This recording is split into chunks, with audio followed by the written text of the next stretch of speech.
The empty table. The silver gleamed under the dining room chandelier like captured starlight. Sarah ran her finger along the edge of her grandmother's serving tray one last time, checking for any trace of tarnish that might have escaped her 3-hour polishing session. Perfect. Everything had to be perfect. She stepped back to survey the dining room that had consumed her thoughts for the past month. 24 place settings arranged with mathematical precision. The good china, the Wedgwood set she'd been saving for someday, finally liberated from its protective wrapping. Crystal glasses that caught and fractured the light into tiny rainbows. Linen napkins folded into perfect fans. Centerpieces of autumn chrysanthemums and maple leaves that she'd driven to 3 different florists to find. The kitchen told its own story of devotion. Turkey and ham cooling on the counter. 3 different potato dishes, because she couldn't remember who preferred what. Green bean casserole made from her sister Emma's recipe. The one Emma claimed was a family secret, but had actually come from the back of a soup can. Apple pie, pumpkin pie, and a chocolate cake because her nephew Tyler had mentioned once years ago that chocolate was his favorite. 7 years. 7 years of eating ramen noodles and generic cereal. 7 years of driving a car with a broken air conditioner and a radio that only picked up one station. 7 years of saying no to vacations, to new clothes, to nights out with friends. All for this moment. All for this house. The Victorian on Maple Street had been her obsession since college. She'd driven past it every day on her way to work, watching it slowly deteriorate under the care of indifferent owners. When it finally went on the market, Sarah didn't just buy it, she rescued it. 9 months of renovation. 9 months of learning to tile bathrooms at midnight, of sanding hardwood floors until her arms ached, of choosing paint colors with the intensity of a Renaissance master selecting pigments. Her family had watched this transformation with the kind of polite disinterest usually reserved for other people's vacation slides. When she'd shown her mother photos of the restored crown molding, Mom had nodded and said, "That's nice, dear," before immediately changing the subject to her sister, Emma's, new promotion. When she'd invited her father to see the garden she'd planted, he'd begged off, claiming his back was acting up. The same back that seemed perfectly fine for his weekend golf games. But a housewarming party. This would be different. This would be the moment they finally understood. The moment they saw what she'd accomplished, what she'd built with her own hands and heart. The moment they realized that quiet, practical Sarah, the one who always listened, always helped, always faded into the background, had created something extraordinary. The invitations had been sent 3 weeks ago. Proper paper invitations, not text messages or Facebook events.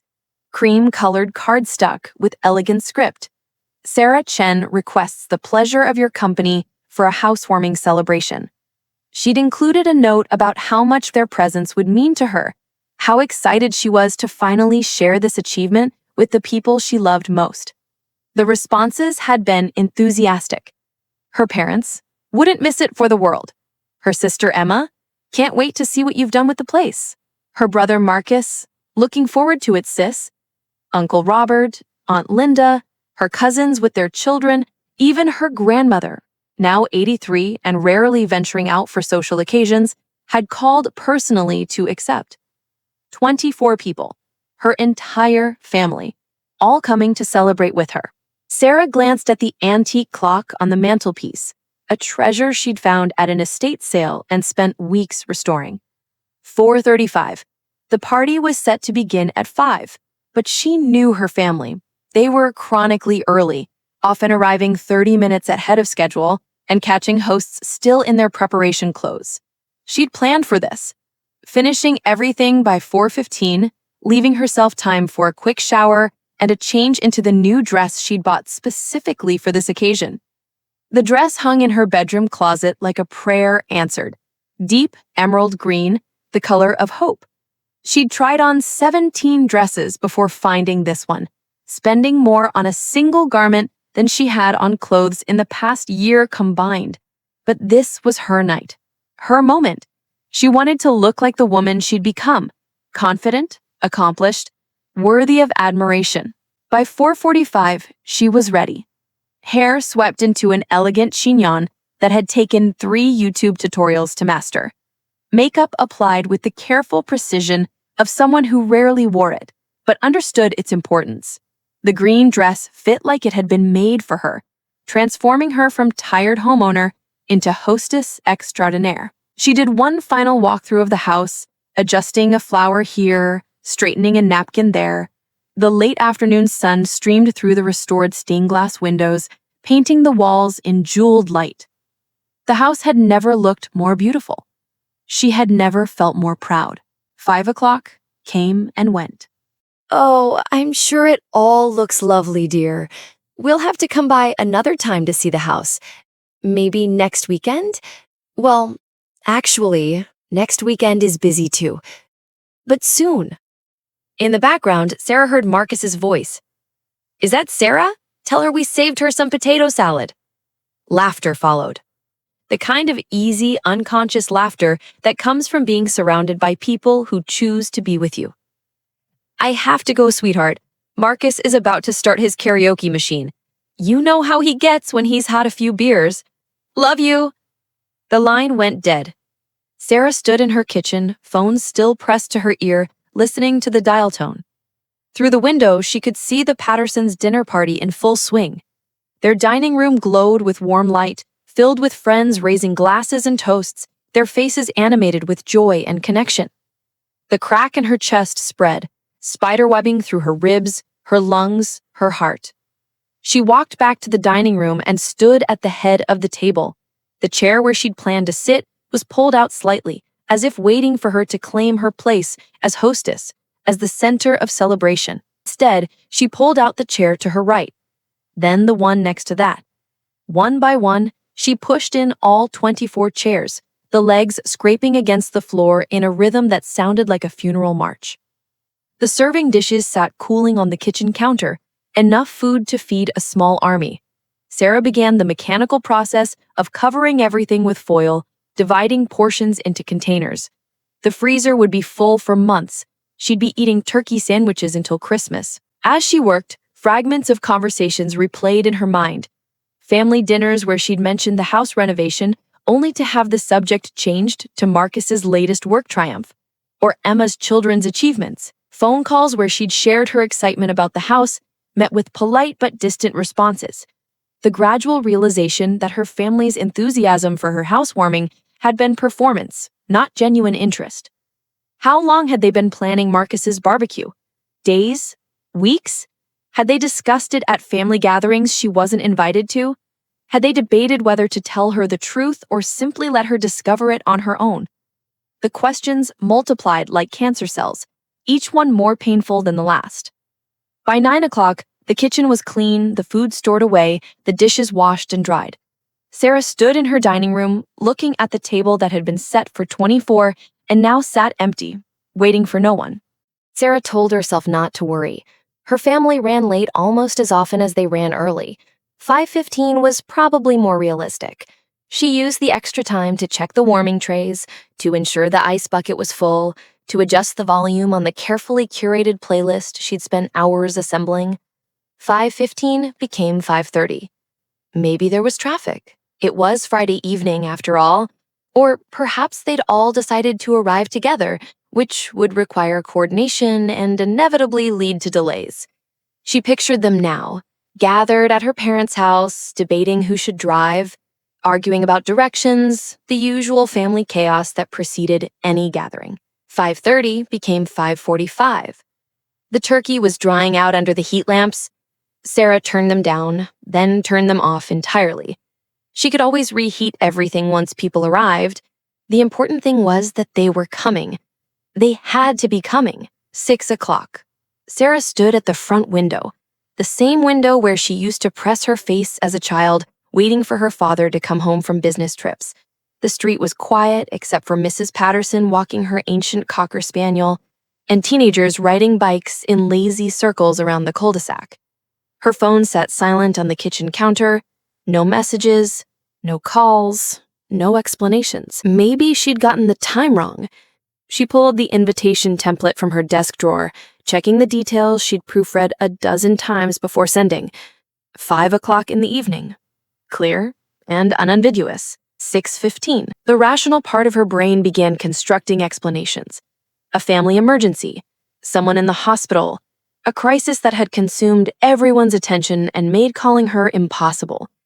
These things happen. Families pull together during emergencies, and sometimes that meant other commitments, even important ones, had to be set aside. But wouldn't someone have called? Even in the midst of chaos, wouldn't one person have thought to send a quick message? 6:30. The house felt different now. The carefully arranged flowers seemed to mock her with their cheerful colors. The gleaming silver reflected a distorted version of her face, warped and strange.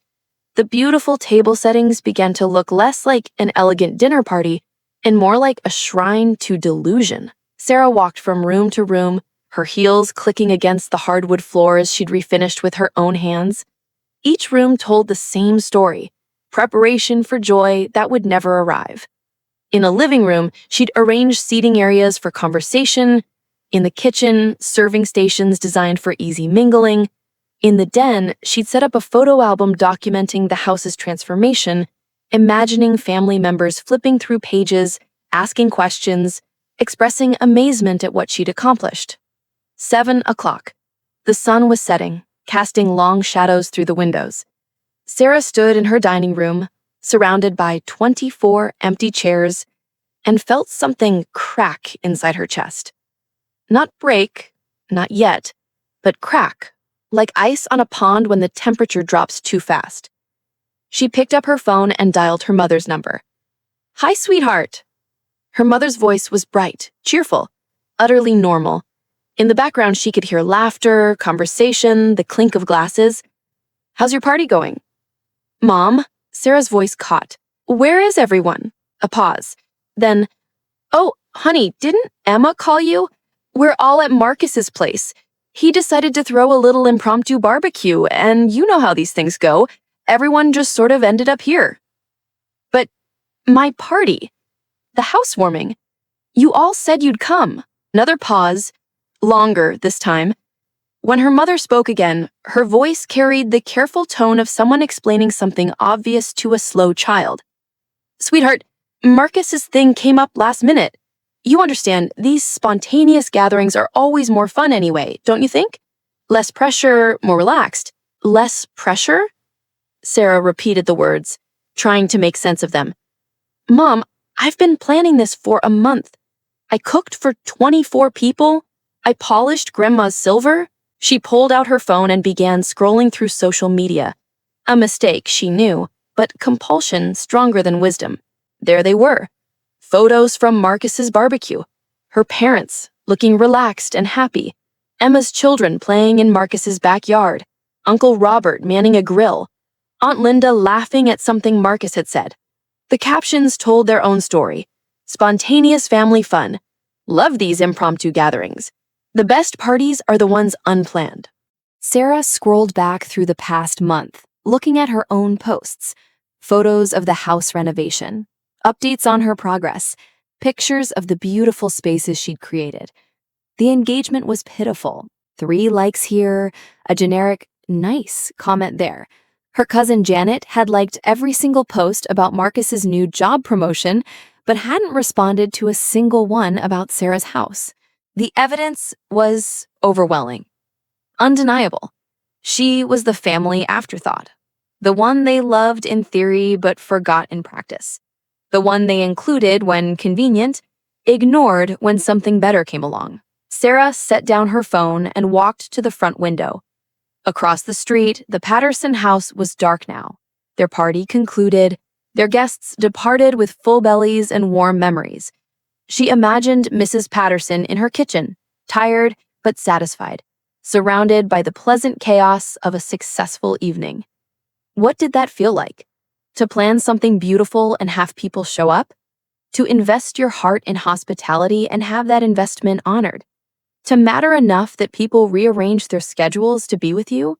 The crack in Sarah's chest completed its journey, and something fundamental broke inside her. Not her heart. That was too simple, too clean. What broke was her faith, her belief that love was enough, that family meant something beyond genetics and holiday obligation, her certainty that she was valuable, worthy, deserving of consideration, standing in her perfect house, wearing her perfect dress, surrounded by the evidence of her perfect planning. Sarah felt the weight of a terrible revelation. She had been living her entire life as an extra in other people's stories. She was 32 years old, and she had never been anyone's first choice.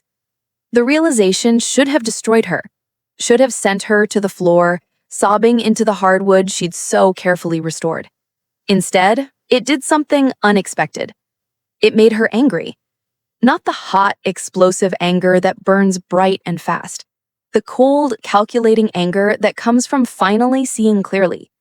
The anger that accompanies the death of illusions. Sarah walked through her house, really looking at it for the first time all evening. The crown molding she'd painstakingly restored. The kitchen she'd designed and installed largely by herself. The garden she'd planned and planted and nurtured into bloom. The stained glass windows she'd had professionally cleaned and repaired at enormous expense. This house was not the product of luck or inheritance or someone else's vision. This house was hers, built by her hands, designed by her mind, funded by her sacrifice.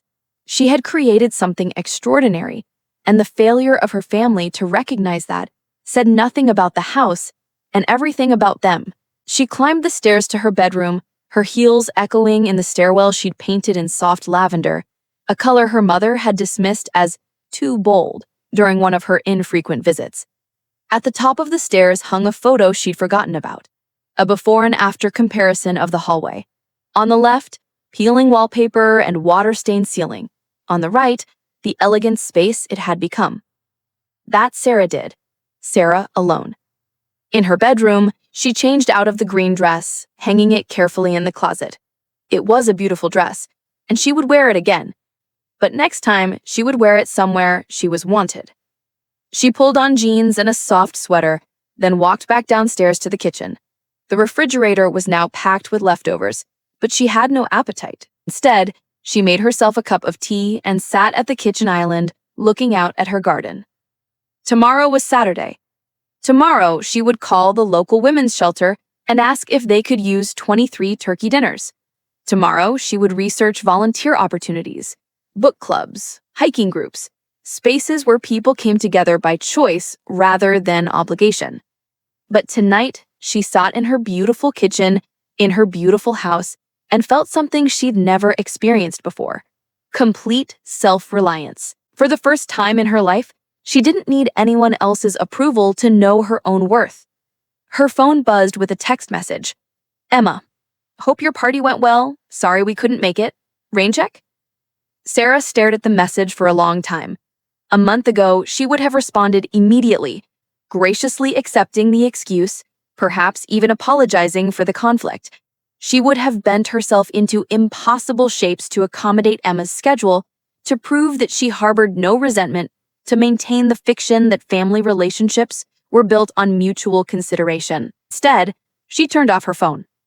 The silence in the house was profound, but it wasn't empty. It was pregnant with possibility. It was the silence of a woman who had finally stopped performing for an audience that wasn't watching. Sarah finished her tea and walked through her house one more time, turning off lights, checking locks, preparing for sleep. In each room, she saw not the evidence of abandonment, but the proof of her capability. She had imagined sharing this space with people who didn't value it, but that didn't diminish its beauty. If anything, it made her appreciate it more intensely. In the dining room, she paused at the table. 24 place settings for 24 people who had chosen to be elsewhere. Tomorrow, she would put away the good china, fold the linen napkins, return the silver to its drawer. But tonight, she wanted to remember this moment. Not the pain of abandonment, but the moment she stopped abandoning herself. She pulled out the chair at the head of the table and sat down. The chandelier cast warm light over the empty seats, transforming them from symbols of rejection into symbols of possibility. 23 chairs for the 23 people she hadn't met yet. People who would appreciate beauty, who would value effort, who would choose to show up. They were out there somewhere. The friends she hadn't found yet, the community she hadn't joined yet, the life she hadn't built yet. The life where she was the main character in her own story instead of a supporting player in everyone else's. Sarah sat at her table, surrounded by empty chairs and infinite possibility, and felt something remarkable. Hope. Not the naive hope of someone who hadn't been tested, but the fierce hope of someone who had been broken and chosen to rebuild herself stronger. Her family had given her an unexpected gift tonight. They had freed her from the exhausting work of earning love that would never be freely given. They had shown her that she had been pouring her heart into a container with a hole in the bottom, and now she could redirect that love toward people who would treasure it. The house settled around her with the small sounds of wood adjusting to temperature change, pipes sighing, the refrigerator humming its quiet song. These were the sounds of home, not the voices of people who had promised to come and didn't, but the steady, reliable presence of the life she had built with her own hands. Sarah Chen sat at her perfectly set table in her perfectly restored house and began planning a different kind of life. A life where she was not grateful for scraps of attention, but expectant of genuine connection. A life where she did not diminish herself to make others comfortable, but expanded into her full potential. A life where she was not the woman who waited for people who didn't come, but the woman who created spaces so beautiful that the right people couldn't stay away.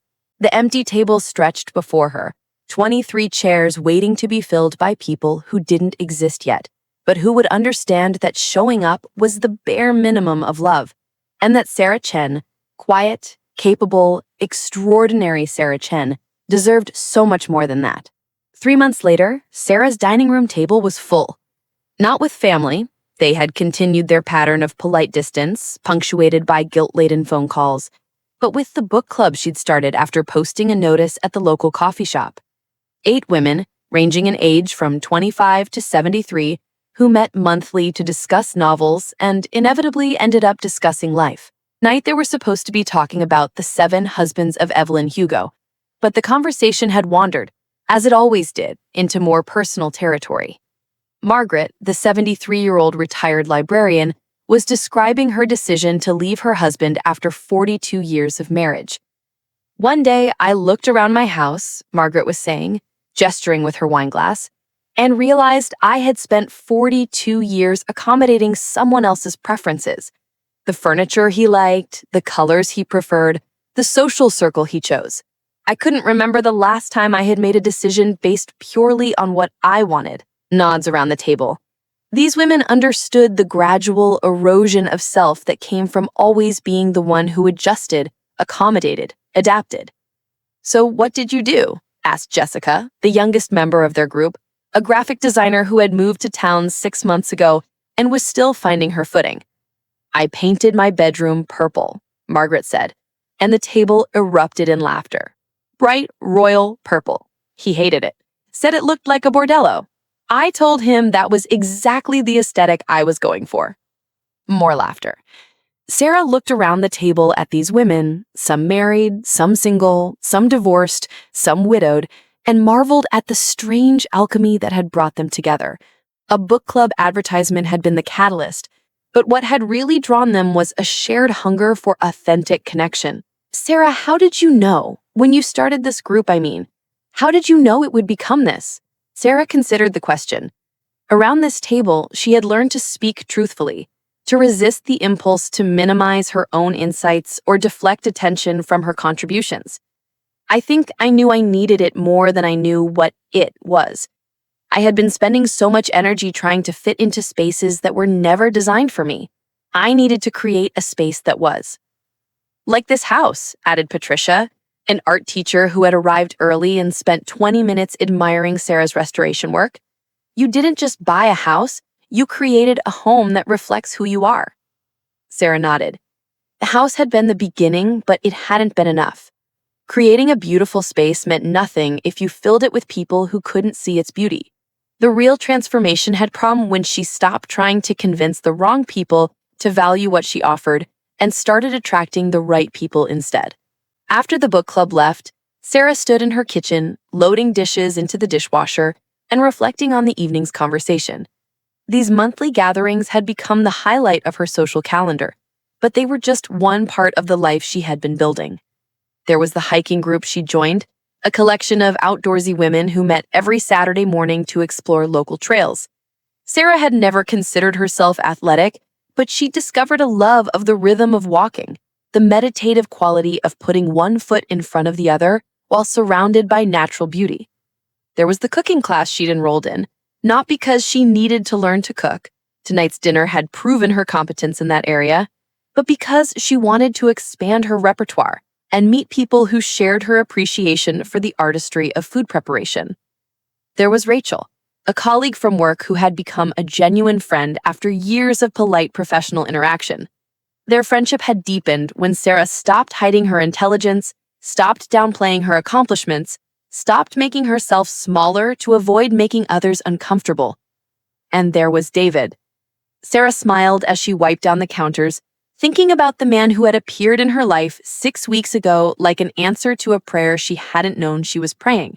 They'd met at the farmer's market. She had been selecting apples with her usual careful attention to quality, and he'd struck up a conversation about heirloom varieties that had somehow extended into a 2-hour coffee date. David was everything her family would find unremarkable. He wasn't flashy or loud or the center of attention. He was a high school history teacher who spent his weekends restoring vintage furniture and volunteering at the animal shelter. He listened more than he talked, asked thoughtful questions, and had never once made her feel like she was too much or not enough. On their third date, he'd asked to see her house. Sarah had hesitated. The house had become so symbolic of her transformation that showing it to someone felt like revealing her soul. But David had walked through each room with the kind of attention that told her he understood what he was seeing. Not just the beautiful spaces, but the work and vision and determination they represented. "You built this," he'd said, standing in her living room and looking up at the ceiling medallion she'd spent a weekend installing. It wasn't a question. "I restored it," Sarah had corrected. "No," he'd said, turning to look at her with the kind of direct gaze she learned to recognize as genuine interest rather than polite attention. This house is beautiful, but what you built is a home. There's a difference." He'd been right, and his ability to see that difference had been the moment Sarah knew she wanted to keep seeing him. Now, as she finished cleaning up from book club, she found herself looking forward to tomorrow evening. David was coming for dinner. Nothing fancy, just the two of them and whatever she felt like cooking.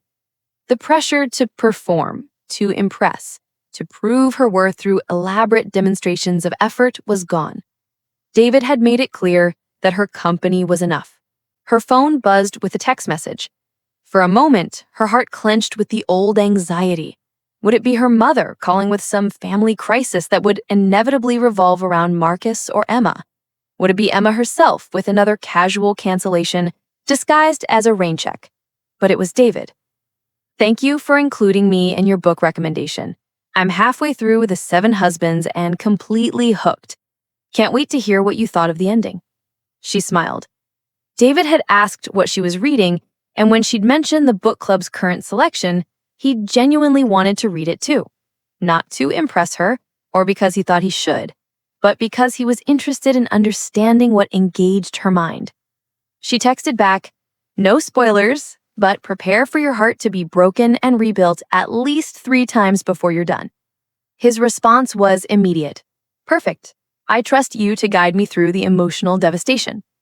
I trust you. 3 words that would have seemed insignificant a year ago, but now felt revolutionary. Someone trusted her judgment, her taste, her guidance. Someone had looked at her life and thought, "I want to be part of this." She turned off the lights in the kitchen and walked through her house, performing the nightly ritual of checking locks and preparing for sleep. But instead of the solitary routine it had been for months, it felt like the closing of a day filled with connection and the opening of tomorrow's possibilities.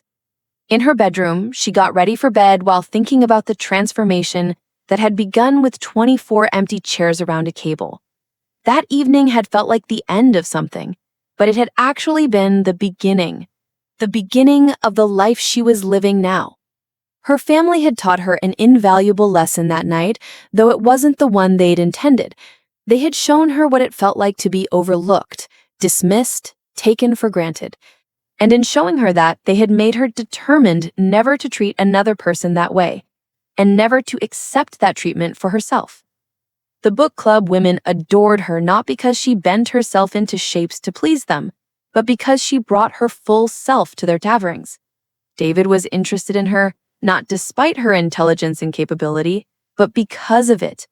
Rachel valued their friendship not because Sarah was convenient or undemanding, but because she was engaging and authentic. These people had entered her life when she stopped trying to earn love and started expecting it.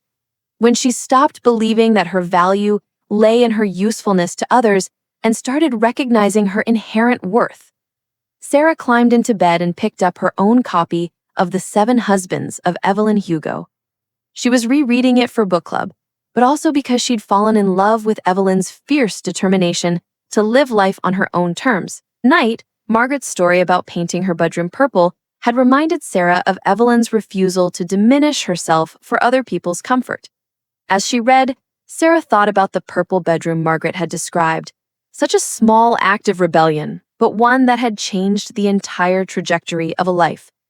Sometimes transformation began with grand gestures, selling everything to buy a dream house, for instance. But sometimes it began with something as simple as choosing a paint color that made you happy. Or setting a table for 24 people and deciding when no one came that their absence revealed their character, not yours. Sarah read until her eyes grew heavy, then turned off the light and settled into sleep. Tomorrow would bring another day of the life she was actively building rather than passively accepting. Another day of being seen and appreciated for who she was, rather than criticized for who she wasn't. In the darkness of her bedroom, surrounded by the quiet sounds of her perfectly imperfect house, Sarah Chen fell asleep knowing that she had finally learned the most important lesson of her adult life. That the right people don't need to be convinced to value you, and the wrong people can't be convinced to value you. And that was the difference between the woman who had set 24 place settings for people who didn't come and the woman who now set 8 place settings for people who wouldn't miss it for the world. The empty table had taught her everything she needed to know about love, that it should be freely given, joyfully received, and never, ever taken for granted. And now she knew. 1 year later, Sarah stood in her kitchen preparing for another dinner party. Not the elaborate production of the year before, but something smaller, more intimate. David would be there, of course, along with 4 of the book club women and Rachel. 7 people, plus herself. 8 place settings for 8 people who had already confirmed they would be there. The menu was simpler this time, too. Roast chicken instead of turkey, a single potato dish, salad from her garden, apple crisp made with fruit from the tree David had helped her prune back to health. As she worked, Sarah reflected on the changes that had accumulated over the past 12 months. Small changes mostly, but they had added up to a completely different life. She had stopped answering her phone every time her family called, especially when she was busy with activities that brought her joy. She had learned to say, "That doesn't work for me," instead of rearranging her schedule to accommodate everyone else's convenience. She had started wearing colors she liked, instead of the safe, neutral tones she thought made her less noticeable. She had cut her hair in a style that flattered her face, rather than one that required minimal maintenance. She had bought art for her walls, real art by local artists, not generic prints from department stores. Most importantly, she had stopped keeping score of emotional investments. She had stopped tracking who called whom first, who remembered birthdays, who made efforts to maintain connection. Instead, she had started paying attention to how people made her feel, and she had organized her life around people who made her feel valued. The transformation hadn't been without complications. Her family had noticed her withdrawal and responded with a mixture of confusion and irritation. Her mother had accused her of becoming selfish. Emma had complained that Sarah was hard to reach these days. Marcus had made several comments about Sarah thinking she's too good for family time. Each criticism had been a test of Sarah's resolve, and each time she had chosen herself. Not in a mean-spirited way. She hadn't cut off contact or burned bridges, but she had stopped prioritizing their comfort over her own well-being. She had stopped accepting guilt trips disguised as love. The result had been predictable. Her family had largely stopped including her in their plans. The invitations to birthday parties and holiday gatherings had dwindled to occasional last-minute texts. "We're having a barbecue tomorrow if you're free. Dinner at Mom's Sunday, probably around 6 if you want to come." A year ago, these casual invitations would have sent Sarah scrambling to rearrange her schedule, grateful for any inclusion. Now, she recognized them for what they were: afterthoughts, backup plans. Invitations extended more from obligation than desire. She had declined most of them, and to her surprise, the world hadn't ended. Her family had continued their gatherings without her, just as they had always been prepared to do. The difference was that now Sarah was prepared too. She was no longer waiting for them to choose her. She had chosen herself. The doorbell rang, interrupting her thoughts. David, arriving early to help with final preparations. She opened the door to find him holding a bouquet of dahlias from his garden and wearing the kind of smile that made her feel like the most important person in his world. "How can I help?" he asked, kissing her cheek as he handed over the flowers. "You can open the wine," she said, gesturing toward the bottles she'd selected. "And you can tell me about your day." As David worked on the wine and Sarah arranged the dahlias in a vase, he told her about his students' reactions to the Civil War unit he'd been teaching. One of the things Sarah loved about David was his genuine enthusiasm for his work, his belief that teaching history mattered, that understanding the past was essential to navigating the present. "Speaking of the past," David said, pausing in his struggle with a stubborn cork, "I have something to tell you." Sarah looked up from the flowers, registering something different in his tone. "I ran into your brother Marcus at the hardware store this afternoon." Sarah's hands stilled. She and Marcus hadn't spoken in 3 months, not since he'd made a comment about her new attitude that had finally pushed her past the point of polite tolerance. "He asked about you," David continued. "Wanted to know how you were doing, whether you were happy." "What did you tell him?" David succeeded in extracting the cork and poured wine into 2 glasses before answering. "I told him you were the happiest I'd ever seen you, that you'd built a beautiful life surrounded by people who appreciate you." Sarah accepted the glass he offered, curious about her own reaction. A year ago, the mention of Marcus would have sent her into a spiral of anxiety and self-doubt. Now she felt only mild interest, the way she might feel hearing news about a distant acquaintance. How did he respond to that? He asked if you thought the family had done something wrong, if there was something they should apologize for. Sarah took a sip of wine, considering this. It was the closest any member of her family had come to acknowledging that her withdrawal might be connected to their behavior. "And?" "I told him that wasn't for me to answer, that if he wanted to understand your perspective, he should ask you directly." Sarah smiled. David had a gift for responding to loaded questions with simple honesty, for refusing to be drawn into drama while also refusing to minimize legitimate concerns. "Do you think he will ask me directly?"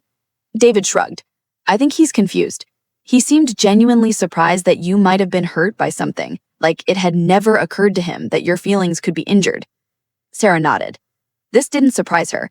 Marcus had always operated from a position of such natural confidence, such unconscious certainty of his own importance, that other people's emotional responses to his behavior rarely registered on his radar.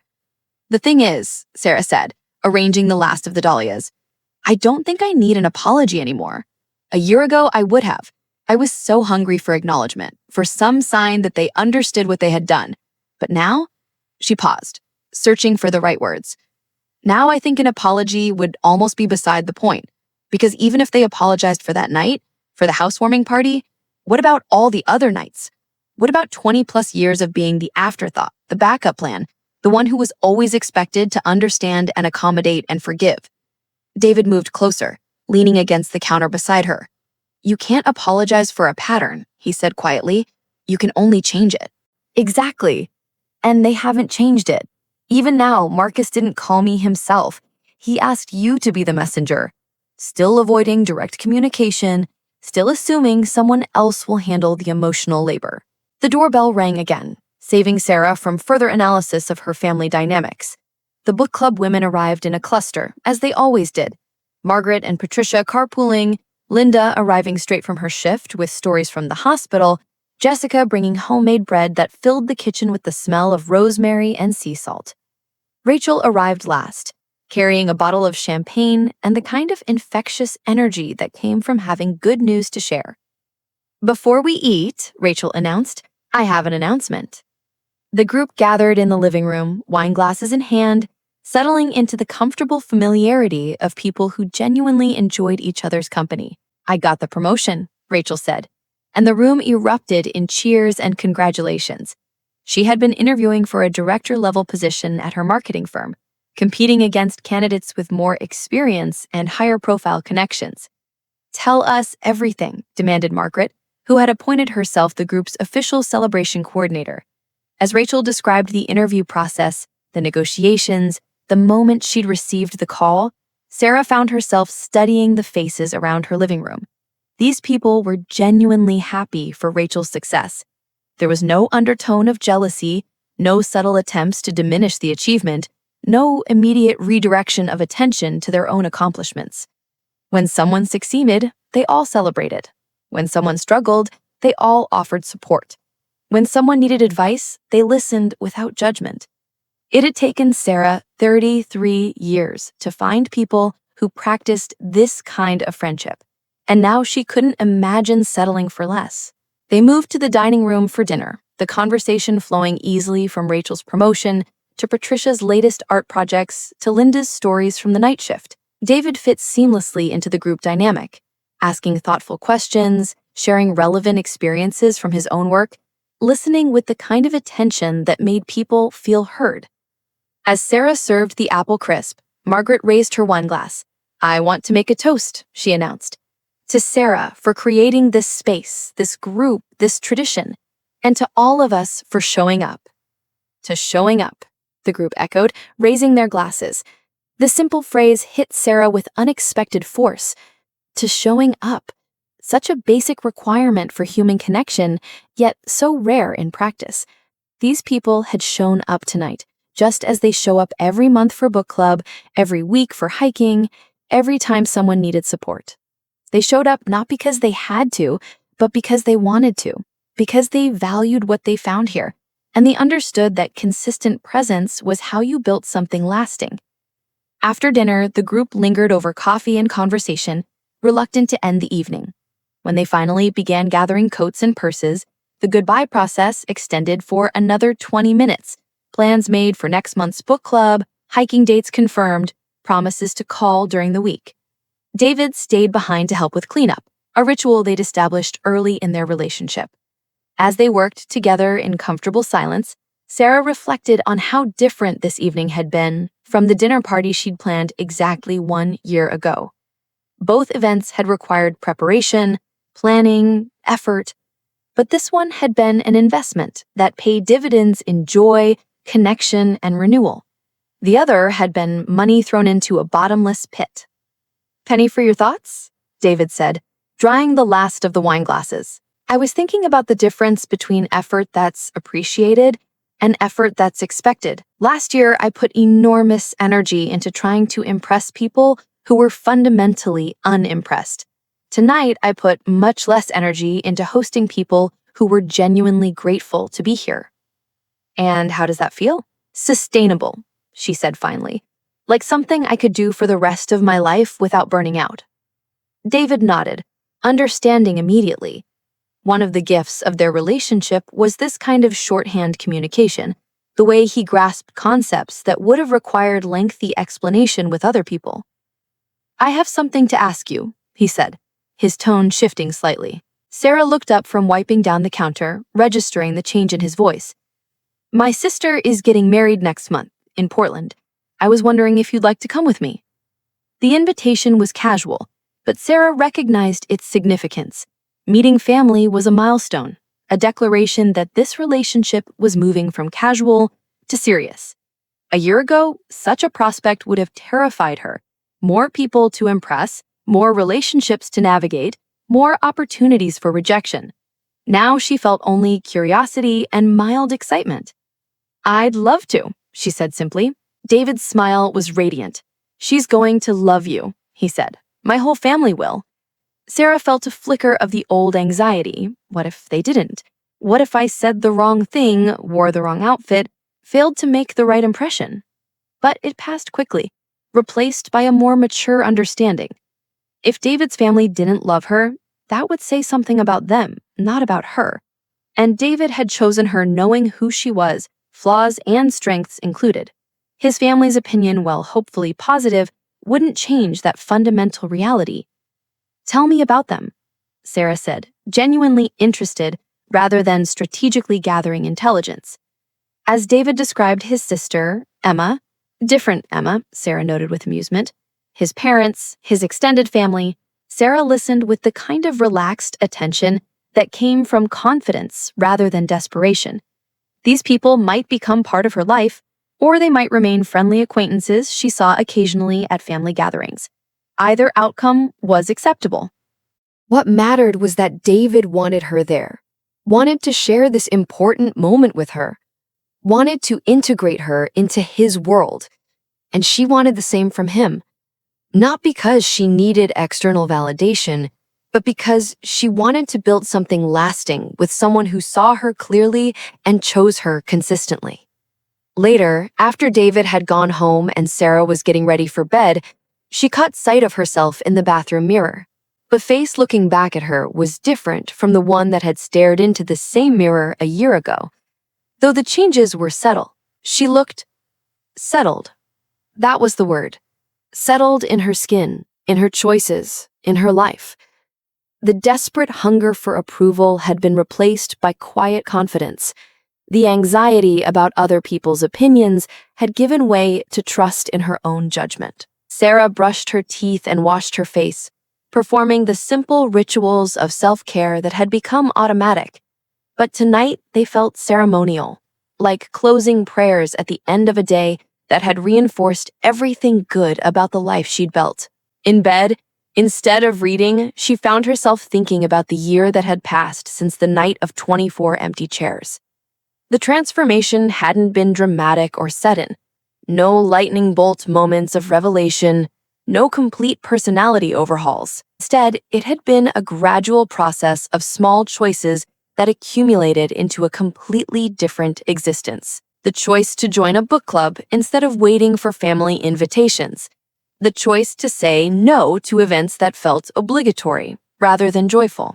The choice to invest in relationships that were reciprocal rather than one-sided. The choice to expect more from life than the scraps of attention she'd once been grateful to receive.